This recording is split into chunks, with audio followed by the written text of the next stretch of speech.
You ask Tiger to solve. This deals with linear equations with one unknown. The final result is n equals -1. Let's solve it step by step. Group all n terms on the left side of the equation. Subtract 9n from both sides. Group like terms. Simplify the arithmetic.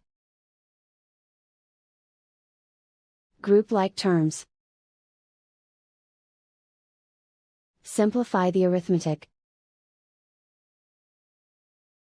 Group all constants on the right side of the equation.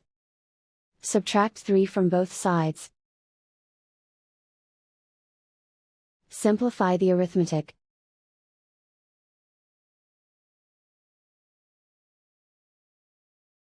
Isolate the n. Divide both sides by -4. Cancel out the negatives. Simplify the fraction. Move the negative sign from the denominator to the numerator. Simplify the fraction. And so the final result is n equals -1.